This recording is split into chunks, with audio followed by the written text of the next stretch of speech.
খুব সহজেই কলম করা যায় সেটা নিয়ে আজকে আপনাদেরকে একটি দেশীয় জবা গাছের দিয়ে বুঝিয়ে দিচ্ছি যে আপনারা কিভাবে আপনাদের লেবু গাছ পেয়ারা গাছের কলম করতে পারেন।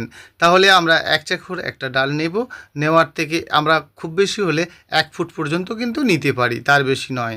তাহলে ওই ডালটিকে তার নিচেকার যে পাতা ওপর থেকে 6 থেকে 8টি পাতা থাকবে, আর তোলাকার পাতাগুলো কিন্তু আমরা পরিষ্কার করে ফেলে দেবো। দেখতে পাচ্ছেন, ঠিক পরিষ্কার করে আমরা পাতাগুলো ফেলে দেব। এবার খেয়াল করব পাতার যে গাঁট যে এটি রয়েছে ওখানে আপনি রিং করে একটি ছুরি দিয়ে রিং করে কিন্তু দাগ দেবেন। কেমন, একটু ভালো করে জেঁকে দাগ দেবেন যাতে কিন্তু আপনার পুরো ডালটি না কেটে যায়।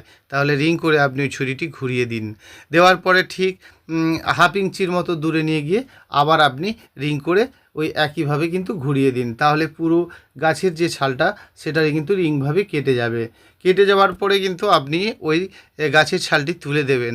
আস্তে আস্তে রিং করে কেটে দিলেন প্রথমত, তারপরে ওই ছুরির ডগা দিয়ে বা আপনি নখ দিয়ে কিন্তু ওই রিং করা ডালটি যে আপনি কাটলেন ওর মাঝ থেকে ওই পুরো রিংটি কিন্তু আস্তে আস্তে ওটা তুলে ফেলে দেবেন। তাহলে আপনি প্রথমত গাছের ডাল নিলেন, নেওয়ার পরে একেবারে ক্লিয়ার করে ওই চামড়াটিকে কিন্তু মানে গাছের ছালটিকে কিন্তু আপনি তুলে ফেলে দিলেন। দেওয়ার পরে ভালো করে খেয়াল করবেন ওখানে সবুজ ভাবটা আছে কিনা, মানে গাছের যে ছালটি আপনি তুললেন সবুজ ভাব থাকছে কিনা, থাকলে কিন্তু ভালো করে ছুরি দিয়ে ওটিকে ঘষে দেবেন। দেওয়ার পরে আপনি কি করবেন, কোথা থেকে মাটি পাবেন যে আপনি কলম বাঁধবেন, দেখুন গাছের যে তলাকার যে মাটি রয়েছে সেই মাটিটাই আপনি নিতে পারবেন। তাহলে প্রথমত আমরা কিন্তু ভালো করে রিং করে ওই গাছের চামড়াটিকে তুলে দিয়েছি। পুষ্পশ্রী নার্সারি কোলাঘাট, আমি কমল। তো এভাবে আপনারা করুন, দেখবেন খুব সুন্দরভাবে আপনি কিন্তু আপনার গাছের চারাটি বানিয়ে নিতে পারবেন, খুব সহজেই করতে পারবেন। তাহলে প্রথমত আমরা এই গাছের যে চারিধারে ইয়েতেই ছালটি, গাছের ছালটি আমরা কিন্তু কেটে ফেলে দিয়েছিলাম। তোলাগাছ থেকে একটু মাটি নিলাম। মাটিটা কিন্তু একটি মিষ্টির ডালা যতটুকু হবে, 5 টাকা দামের মিষ্টি, ঠিক ততটুকুই নেবেন, তার বেশি কিন্তু আপনি নেবেন না। একেবারে গোল আকার আস্তে আস্তে কিন্তু তৈরি করে ফেলুন। আস্তে আস্তে গোল আকার তৈরি করলেন, একটু ভেজা ভেজা মাটি নেবেন। নেওয়ার পরে আপনি আপনার একেবারে হাতের ওপরে রেখে মাঝে একটা আঙুল দিয়ে অপোজিট আঙুল দিয়ে আপনি এটিকে চেঁকে দিন, দেখতে পাচ্ছেন। ও তারপরে ওই মাটিটি ওই মাঝে নিচ থেকে নয়, উপরের যে কাটা অংশটা ওই উপরের কাটা অংশের দিকে আপনি কিন্তু মাটিটা দেবেন, নিচের দিকে নয়। তাহলে নিচের কাটা অংশ থেকে মাটিটা ভাবতে পারেন, উপর দিকে কিন্তু মাটিটি থাকবে। থাকার পরে আপনি ভালো করে মাটিটি ওখানে কম্প্যাক্ট করে দিন, একেবারে কোনো দিক দিয়ে যেন লুজ না থাকে। ভালো করে আপনি কম্প্যাক্ট করে দিন। করে দেওয়ার পরে আপনি কিন্তু একটি পলিথিন বাঁধবেন। কি পলিথিন দেবেন, তাহলে আপনি বাড়ির যে ক্যারি ব্যাগগুলো রয়েছে না, বা আপনি কোথায় পাবেন প্লাস্টিক, তো বাড়ির ক্যারি ব্যাগ আপনি নিয়ে নিন, যে কোনো প্লাস্টিক এভাবে নিয়ে নিন। নেওয়ার পরে ওই প্লাস্টিকটিকে ভালো করে আপনি কাঁচি দিয়ে ভালো করে একদম ছোট্ট ছোট্ট করে কেটে ফেলুন, মানে চারিধারটা কেটে ফেলুন ছোট্ট করে, মানে ওই যে আপনার মাটিটি দিয়েছেন গাছে ঠিক ওর মতো একটু সাইজের পলিথিন কেটে নিন। তো কেটে নেওয়ার পরে ওই পলিথিনটিকে আপনি কি করবেন, মনে রাখবেন 2টো পার্ট দেবেন। প্রথম একটা পার্ট দিলেন, ওইটি যেন 2টো পার্ট হয় সেই মতো করে কিন্তু আপনি প্লাস্টিকটি কাটবেন। খুব বেশি বড় প্লাস্টিক কাটার দরকার নেই, খুব ছোট্টর উপরে যাতে আপনার মাটিটি পুরো চাপা দেওয়া যায় সেই রকমই কিন্তু আপনি একটি প্লাস্টিক কেটে নিলেন। নেওয়ার পরে ওই প্লাস্টিকটি আপনি কিন্তু ওর মধ্য দিয়ে রিং করে বাঁধবেন। সেই বাঁধাটা আপনাদেরকে দেখাচ্ছি।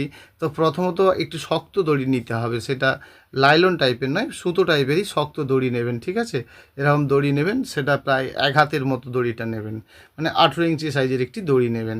তারপরে আপনি প্লাস্টিকটি কেটেছিলেন, এক টুকরো প্লাস্টিকটি নিয়েই আপনি ওই যে মাটিটি রয়েছে ওর ওপরে 2টো পার্ট দেবেন, 1, আবার নেক্সট একটা দেবেন 2। তাহলে 2টোর বেশি কিন্তু আপনি দিলেন না। দেওয়ার পরে আপনি ওটাকে ভালো করে কিন্তু হাত থেকে ছাড়বেন না, উপরের অংশটা ধরুন। ধরে নেওয়ার পর আপনি যে দড়িটা আপনাকে দেখানো হলো, বা আপনি আপনার বাড়ির যে দড়িটা নেবেন ঠিক কিছুটা রাখলেন, কিছুটা মানে ধরুন প্রায় 4 ইঞ্চির মতো ছেড়ে দিলেন। তারপরে আপনি ওই দড়িটি কিন্তু ঘোরাবেন 1, আবার দেবেন 2, মানে 2টো ভাবে আপনি 2বার দিলেন, ঠিক আছে। 2বার দিলেন 1 আর 2 দিয়ে আপনি ওটাকে ছেড়ে দেবেন, বাঁ হাতে দড়িটি ছেড়ে দিলেন। দেওয়ার পরে ঠিক গোড়ার দিকে যাবেন, ওই গুটিটির শেষের দিকে আবার একই সিস্টেম 1, আবার দেবেন ওইটি রিং করে দেবেন 2। তাহলে 2টি দিলেন। এবারে কি করবেন, এমনিই বেঁধে দেবেন না, এখানে একটি কাজ আছে সেটা দেখে নিন।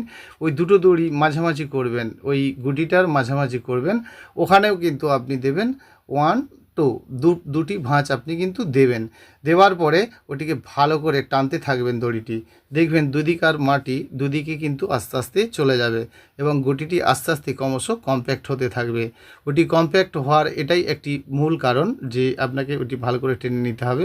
আবার আপনি দড়িটি কিন্তু দুটো প্যাঁচ দেবেন, ঠিক 1, আবার দেবেন 2, মানে দুটি ভাঁজ আপনি দেবেন। দিলে কিন্তু আপনার দড়ি লুজ হবে না। দেওয়ার পরে আপনি একটি গিট বেঁধে দিলেন। বেশ কয়েকটি দিন যাবে, তারপরে কিন্তু দেখবেন 10 থেকে 15টি দিন যাবে, তারপরে কিন্তু ওই গাছটিতে রুট শুরু হয়ে যাবে। সেই জন্য মাঝে মধ্যে এই গুটিটা যাতে না শুকনো হয়, বৃষ্টি যদি না হয়, তাহলে আপনি যে কোনো সময় কলম করতে পারেন। মাঝে মধ্যে কিন্তু ওটি ভিজিয়ে রাখতে হবে, আপনাকে জল দিতে হবে এবং সব সময় খেয়াল করবেন ভালো করে ওই প্লাস্টিকটি ভেদ করে যখন রুট বেরোবে, তারপরে আপনি কিন্তু এই গুটিটি কাটতে পারেন।